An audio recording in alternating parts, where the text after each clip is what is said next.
तो नमस्कार दोस्तों, आपको पता है कि लैब असिस्टेंट का एग्ज़ाम है वो 28 तारीख से शुरू हो रही है। तो उसके लिहाज से साइकोलॉजी के कुछ इंपॉर्टेंट क्वेश्चन है वो मेरे अकॉर्डिंग आपके एग्ज़ाम के लिए बड़े उपयोगी सिद्ध होंगे। तो मैं 50 प्लस क्वेश्चन लेके आया हूँ, जो अगर आप एग्ज़ाम से पहले देख के जाएगी तो शायद आपको कुछ प्रॉफिट हो सकता है। तो चलिए बिना किसी देरी के आपके क्वेश्चन शुरू करते हैं।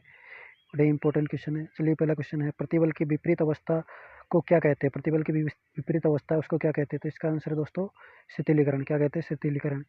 नेक्स्ट क्वेश्चन है आपका सामान्य अनुकूलन संरक्षण में अवस्थाएं है। सामान्य अनुकूलन संरक्षण में कौन कौन सी अवस्था है? तो इसमें बिल्कुल 3 अवस्थाएं है। कितनी अवस्थाएं? 3 अवस्थाएं है। किसने कुंठा आक्रमण सिद्धांत का प्रतिपादन किया था दोस्तों? किसने कुंठा और आक्रमण सिद्धांत है उसका प्रतिपादन किया था दोस्तों? तो इसका आंसर है आपका मिलर एंड डोलार्ड। इन्होंने कुंठा आक्रमण सिद्धांत का प्रतिपादन किया था। नेक्स्ट क्वेश्चन आपका सामान्य अनुकूलन संरक्षण के संप्रत्यय का प्रतिपादन किसके द्वारा किया गया था? बताइए, सामान्य अनुकूलन संरक्षण के संप्रत्यय का प्रतिपादन किसके द्वारा किया गया? बताइए। तो इसका आंसर है दोस्तों लेजारस। क्या आंसर है? लेजारस। दोस्तों यहाँ पर ज़्यादा व्याख्या नहीं कर सकते क्योंकि हमारे पास इतना टाइम नहीं है। जो इंपॉर्टेंट क्वेश्चन है वो सिर्फ मैं आपको बता रहा हूँ। तो देखिए, 5वां क्वेश्चन है कि वे दबाव जिन्हें हम अपने मन में उत्पन्न करते हैं, जो हमारे मन में जो दबाव उत्पन्न करते हैं उन्हें हम क्या कहते हैं? भौतिक दबाव, पर्यावरणीय दबाव या मनोवैज्ञानिक? या बहुत ही सिंपल क्वेश्चन है, मनोवैज्ञानिक। हमारे मन में उत्पन्न होने वाले दबाव मनोवैज्ञानिक दबाव। नेक्स्ट क्वेश्चन है, क्रमबद्ध असंवेदीकरण का प्रतिपादन किसने किया? क्रमबद्ध असंवेदीकरण का प्रतिपादन किसके द्वारा किया गया दोस्तों? इसका आंसर आपका साल्टर एंड वोल्वे। क्या आंसर है? साल्टर एंड वोल्वे। दोस्तों आपका नेक्स्ट क्वेश्चन है, जब व्यक्ति अपनी आवश्यकता की तुष्टि के लिए बाह्य कारकों के साथ उचित समन्वय स्थापित करता है तो उसे क्या कहा जा सकता है? अपनी आवश्यकता की तुष्टि के लिए वो बाह्य कारकों के साथ उसे समन्वय स्थापित कर लेता है। तो बहुत ही सिंपल क्वेश्चन है, इसे क्या कहा जाता है? बताइए। ये ऑप्शन है अनुकूलन, समायोजन, समन्वय एंड इनमें से कोई नहीं। तो इसमें आपका आंसर होगा समायोजन, मतलब एडजस्टमेंट। हमारे टॉपिक रहता है साइकोलॉजी में एडजस्टमेंट, तो ये इसका आंसर है। ठीक है, नेक्स्ट क्वेश्चन कर लेते हैं। विचारों, प्रेरणाओं, आवश्यकताओं एवं उद्देश्यों के परस्पर विरोध के फलस्वरूप पैदा हुई तनाव का प्रकार क्या है? विचारों, प्रेरणाओं, आवश्यकताओं एवं उद्देश्यों के परस्पर विरोध के फलस्वरूप जो तनाव पैदा होता है उसको हम क्या कहते हैं? तो इसको कहते हैं हम द्वंद्व। क्या कहते हैं? द्वंद्व कहते हैं। होता नहीं है कि हमारे अंदर द्वंद्व पैदा हो जाता है, उसे कहते हैं। और नेक्स्ट क्वेश्चन हमारा तनाव के धनात्मक पहलू है। तनाव के धनात्मक पहलू तो परेशानी, डिस्ट्रेस, यूट्रेस और इनमें से कोई नहीं। तो इसमें क्या आंसर है दोस्तों? इसमें आंसर है आपका डिट्रेक्स। क्या? ये यूट्रेक्स आंसर इसका, सॉरी यूट्रेक्स इसका आंसर है। नेक्स्ट क्वेश्चन है कि अंग्रेजी के शब्द स्ट्रेस की उत्पत्ति किस भाषा से हुई है? स्ट्रेस शब्द ये अंग्रेजी की किस भाषा से इसकी उत्पत्ति हुई है दोस्तों? तो इसका आपके आंसर है लैटिन भाषा। लैटिन भाषा से इसकी उत्पत्ति हुई। नेक्स्ट क्वेश्चन है आपका 11वां क्वेश्चन, सामान्य अनुकूलन संलक्षण GAS की किस अवस्था में व्यक्ति बीमार हो जाता है? बताइए। चेतावनी, प्रतिरोध, परिश्रांति, इनमें से कोई नहीं। बताइए।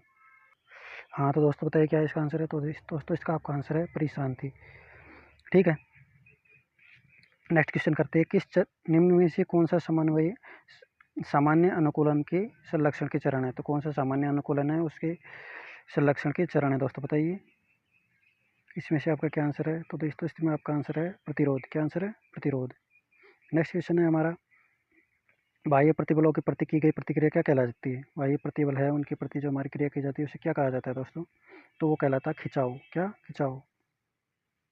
ठीक है, नेक्स्ट क्वेश्चन है, जब प्रतिबल की उत्पत्ति सकारात्मक घटनाओं से होती है तो उसे क्या कहते हैं? जब प्रतिबल की उत्पत्ति, जो हमारे अंदर प्रतिबल उत्पन्न होता है उसकी सकारात्मक घटनाओं से उत्पत्ति होती है तो उसे कहते हैं हम eustress. You stress.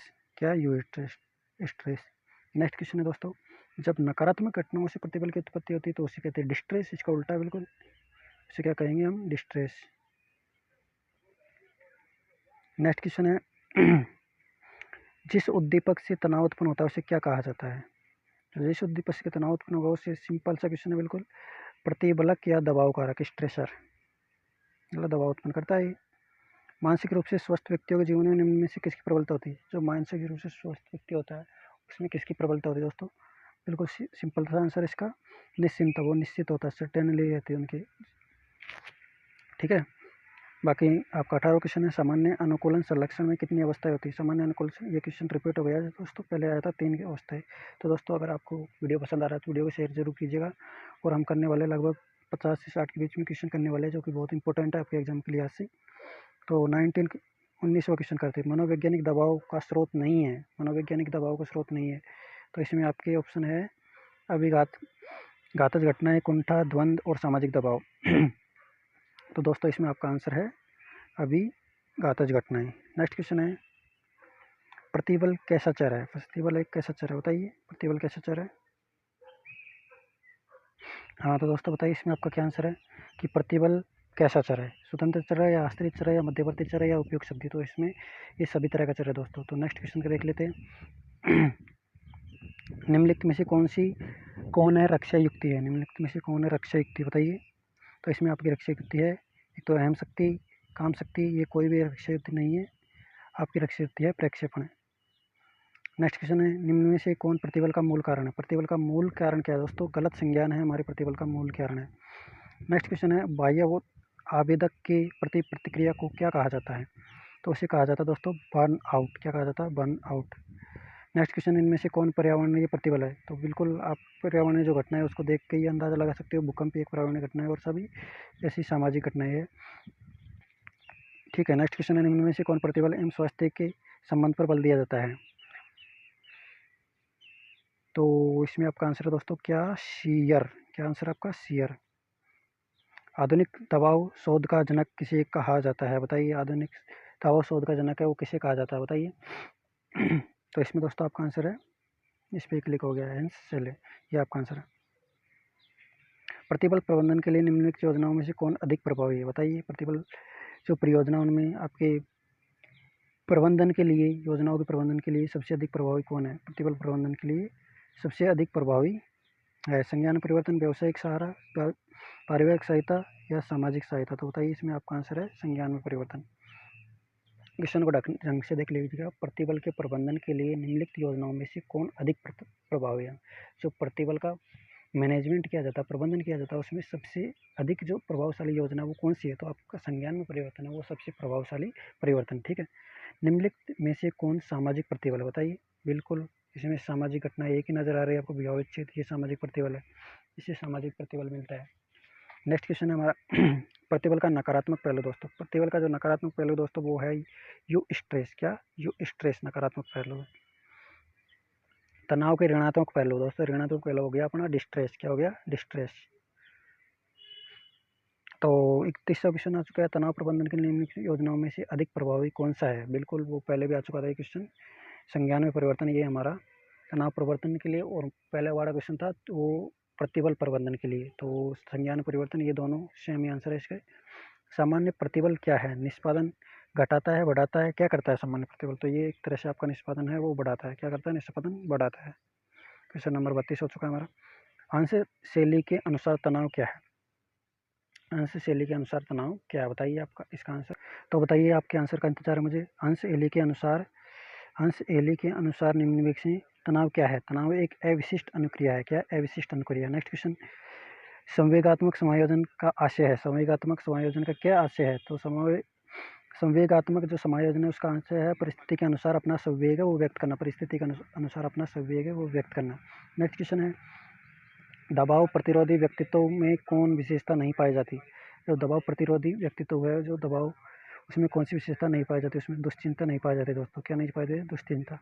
Next question, कुंठा आक्रामकता, इसको अंग्रेजी में बोलते हैं फ्रस्ट्रेशन एग्रेशन, सिद्धांत किसके द्वारा दिया गया? तो ये दिया गया था जॉन डॉलार्ड के द्वारा। किसके दिया गया था? जॉन डॉलार्ड के द्वारा। नेक्स्ट क्वेश्चन है, तनाव उत्पन्न करने वाले कारक है। तनाव उत्पन्न करने वाले कारक क्या है? उनको कहा जाता है प्रतिबल। क्या कहा जाता है दोस्तों? प्रतिबल। नेक्स्ट क्वेश्चन है, आक्रमण के कारण कौन नहीं है? आक्रमण के कारण कौन नहीं है? तो आपके आक्रमण के कारण कौन नहीं है? तो इसमें आपका आंसर है दोस्तों शरीर क्रियात्मक तंत्र। शरीर क्रियात्मक तंत्र। नेक्स्ट क्वेश्चन, लक्ष्य प्राप्ति में बाधा और आवश्यकता विपरीतों के अवरुद्ध होने से उत्पन्न होता है। तो आपका इसका आंसर है दोस्तों कुंठा। क्या आंसर है? कुंठा। इसका आंसर है कुंठा। 9:45। नेक्स्ट क्वेश्चन है, किसी वस्तु को खोने का बोध, ये क्या है? वचन। क्या है? वचन। निम्नलिखित में से कौन प्रतिबल का स्रोत नहीं है? प्रतिबल का स्रोत ये सामाजिक सहभागिता का प्रतिबल का स्रोत नहीं है दोस्तों। मुख्यतः प्रतिबल कितने प्रकार के होते हैं? मुख्यतः प्रतिबल 3 प्रकार के होते हैं दोस्तों। नेक्स्ट क्वेश्चन है, तनाव के कारण शारीरिक रोगों को प्रतिशत है। तनाव के कारण शारीरिक रोगों का प्रतिशत है दोस्तों। तो बताइए क्या प्रतिशत है? तो इसका प्रतिशत दोस्तों 50 से 70। दबाव के संज्ञानात्मक सिद्धांत के प्रतिपादक कौन है? तो इसके बताइए आप कौन है? लेज़ारस। क्या नाम है? लेज़ारस। निम्न में से कौन मनोवैज्ञानिक प्रतिबल नहीं है? बताइए। शोर एक मनोवैज्ञानिक प्रतिबल नहीं है, ये सभी मनोवैज्ञानिक प्रतिबल है, तो शोर नहीं है। नेक्स्ट क्वेश्चन है, मानव मस्तिष्क एवं प्रतिरक्षक तंत्र के आपसी संबंध का अध्ययन करने वाले विज्ञान क्या कहा जाता है?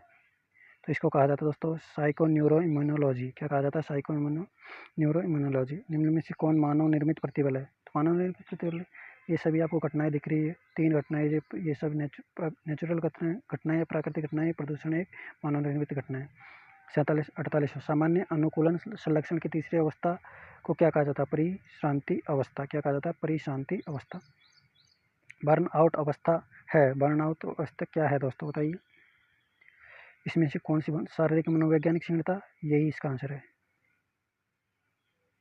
50 निम्न में से कौन सा मनोवैज्ञानिक दृढ़ता का अवयव है? हाँ तो दोस्तों आपका एक क्वेश्चन हो चुका है 49। इसमें इसका आंसर आपका शारीरिक मनोवैज्ञानिक क्षीणता। नेक्स्ट क्वेश्चन 50 निम्न में से कौन सा मनोवैज्ञानिक दृढ़ता का अवयव नहीं है? बताइए। तो इसमें द्वंद्व है, ये आपका मनोवैज्ञानिक दृढ़ता का अवयव नहीं है। नेक्स्ट क्वेश्चन है, कौन प्रतिबल प्रबंधन से संबंधित नहीं है? बताइए। तो इसमें आपका आंसर है व्यायाम, मनन, परिविधि, बायो फीडबैक और दमन। ये इसका आंसर है, दमन। नेक्स्ट क्वेश्चन है आपका, निम्नलिखित में से कौन मनोवैज्ञानिक तनाव का स्रोत माना जाता है? बताइए। कि जो वायु प्रदूषण है, सामाजिक दबाव है, कुंठा है, ये सभी आपके इनमें मनोवैज्ञानिक तनाव का स्रोत माने जाते हैं। ठीक है। बहुबुद्धि का सिद्धांत किसने प्रतिपादित किया? बताइए। बहुबुद्धि का सिद्धांत है वो किसने प्रतिपादित किया? बताइए। तो आपके बहुबुद्धि का सिद्धांत है वो गार्डनर ने प्रतिपादित किया। किसने? गार्डनर ने। नेक्स्ट आपके जो अदर इंपॉर्टेंट क्वेश्चन है वो भी मैं लेके आया हूँ। ये 53 क्वेश्चन थे। इसके अलावा मैं कुछ और क्वेश्चन लेके आया दोस्तों। केटल ने व्यक्तित्व के शील गुणों की कितनी संख्या बताई? बताइए। केटल ने शील गुणों की कितनी संख्या बताई? वो है 12। कितनी? 12। नेक्स्ट क्वेश्चन है, फ्राइड के व्यक्तित्व अध्ययन की विधि क्या कहलाती है? फ्राइड के व्यक्तित्व अध्ययन की वो विधि क्या कहलाती है दोस्तों? ये कहलाती है आपके, एक मिनट, सॉरी, मनोविश्लेषण विधि। क्या? मनोविश्लेषण विधि। बाल्यावस्था में बालक का व्यक्तित्व होता है। बाल्यावस्था में बालक का व्यक्तित्व कैसा होता है? बहिर्मुखी, अंतर्मुखी, उभयमुखी, शर्मिला। बताइए। तो इसमें आपका आंसर हो जाएगा आंसर नंबर ए, मतलब बहिर्मुखी। सारी चीज़ वो क्या बाहर व्यक्त कर देता है दोस्तों। अंतर्मुखी व्यक्तित्व वाले व्यक्ति की रुचि रखते हैं वो अपने में, अपने परिवार मित्रों में, अन्य सभी में, और ऑप्शन है सामाजिक कार्यों में। तो वो अपने में अपनी रुचि रखते हैं। आपका आंसर हो जाएगा ए।